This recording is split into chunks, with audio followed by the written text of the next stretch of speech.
e saiu a escalação da seleção brasileira para o jogo de daqui a pouquinho contra a Coreia do Sul. Atenção, hein? Atenção, vamos escalar o Brasil. Alisson no gol, Éder Militão, Thiago Silva, Marquinhos e Danilo. Danilo está de volta, então, na lateral esquerda improvisado. Meio de campo, Casimiro, Lucas Paquetá e Neymar. Confirmado como titular o camisa 10 da seleção brasileira. Na frente, Rafinha, Vinícius Júnior e Richarlison. Portanto, o Brasil volta a ter aquele time mais parecido com o da estreia, quando venceu por 2-0, com a exceção da saída do Alexandre na esquerda, porque ele segue fora, recuperando de um problema muscular, e a entrada do Danilo ali naquele setor pela esquerda, com o Militão de lateral. Essa é a mudança em relação à estreia da seleção brasileira. Claro, também fazendo a ressalva de que o Neymar ainda não deve estar 100% na sua condição física, mas vai para o jogo, vai como titular. O Brasil está escalado, Bruxo.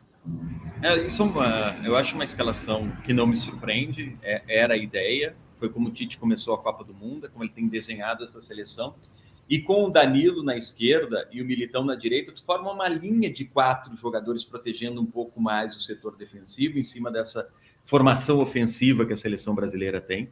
Obviamente, com a ideia de que a seleção da Coreia deve baixar suas linhas, diferentemente do que vinha jogando lá nas eliminatórias asiáticas, que era um time que propunha jogo, que avançava a marcação, que pressionava o adversário.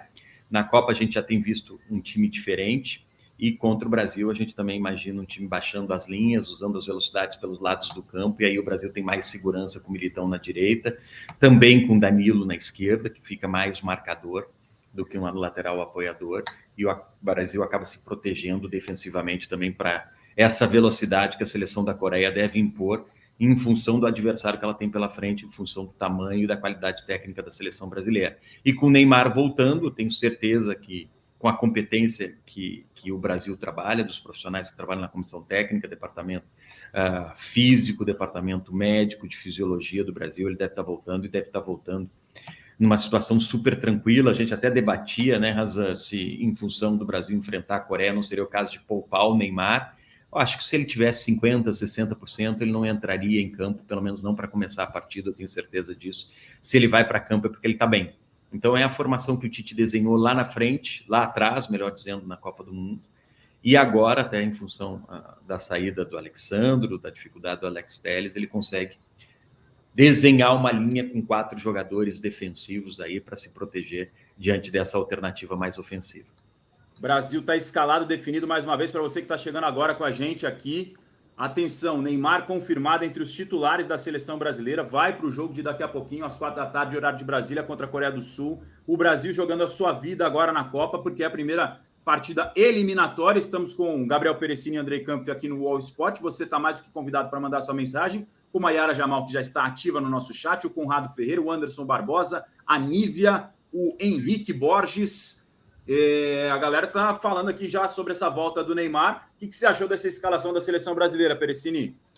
100% na linha do que o Andrei falou, né? Porque a gente ficou discutindo muito a escalação da seleção, porque a gente, desde a estreia, ficou tendo sempre uma série de surpresas. Um machuca, o outro sente, o outro é dúvida, o Neymar joga, o Neymar não joga, aquela história toda. Então a gente ficou desenhando 60 opções de escalações na nossa cabeça, partindo do ponto em que a gente não teria algumas dessas peças. A partir do momento em que volta Danilo, volta Neymar, e você tem basicamente todos os seus jogadores que ainda estão aptos a jogar a Copa do Mundo, porque Gabriel Jesus e o Alexandre o Gabriel Jesus e o Alex Telles estão fora da Copa do Mundo. Eu acho que a escalação mais óbvia possível é a escalação basicamente da estreia, com você só alterando o Danilo para a posição que você perdeu 2 nomes, uma posição que o Danilo está 100% acostumado a jogar, e colocando o Militão, que a gente já discutiu isso aqui em várias lives aqui do All Sport, né, a tão polêmica lateral direita da seleção brasileira, que a gente já sabia que para começar jogando, se você não tivesse o Danilo, se você deslocasse o Danilo para uma outra função, a primeira opção de reserva seria o Éder Militão, não seria o Daniel Alves. E depois que a gente teve um jogo ali contra Camarões, em que vários jogadores em que se esperava um pouquinho mais deles não conseguiram desempenhar aquilo que estava na expectativa, né? Bruno Guimarães, até um pouquinho do Fred também, é natural que a gente volte para a escalação do melhor momento do Brasil na Copa do Mundo, que foi o jogo contra a Sérvia, principalmente alguns momentos ali contra a Sérvia, quando o Brasil consegue abrir o placar, inclusive com uma participação fundamental do Neymar, uma participação de jogador diferente que ele é, e depois que abre ali o cenário para o Brasil passar o carro, né? Quando a Sérvia já não estava mais confortável com o resultado ali.